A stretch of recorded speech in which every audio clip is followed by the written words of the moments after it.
bowel habits, keto flu and loss of energy. 11. Hence, monitoring individuals on keto diet closely once or twice a month for blood glucose, ketones, cardiac and other parameters is essential. Should ketogenic diets be recommended? Indian diets are very high in carbohydrates.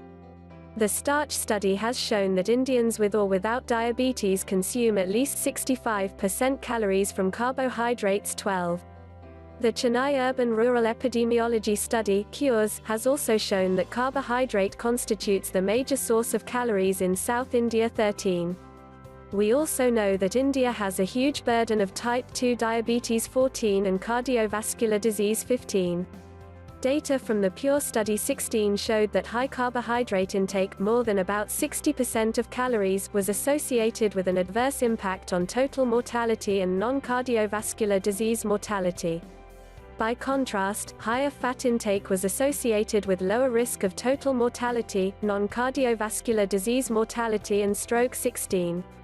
In contrast, in a recent study on dietary carbohydrate and mortality, Seidelman et al. 17 showed that there existed a U-shaped relationship between carbohydrate intake and mortality. Both extremely high 60% and above and low carbohydrate diets less than 30% carbs were shown to have higher mortality rates. The risk of dying was lowest when the carbohydrate intake was between 50 and 55%. Moreover, mortality rates were lower when the dietary carbohydrates were replaced by plant-based proteins and fats, but higher in those who were on animal-based proteins and fats. 17. One of the challenges of low-carbohydrate diets is that these have a lower intake of vegetables, fruits and grains and increased intakes of fat, which can be detrimental.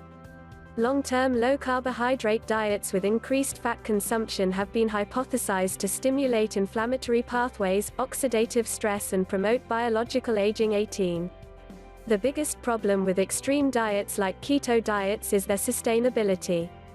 In our experience, people are initially thrilled with the weight loss and the excellent diabetes control they get after using keto diets. Slowly, however, they get bored with the diet. Furthermore, many feel weak and frustrated and start increasing the carbohydrate intake, and soon they are back to their original weight and diabetes control.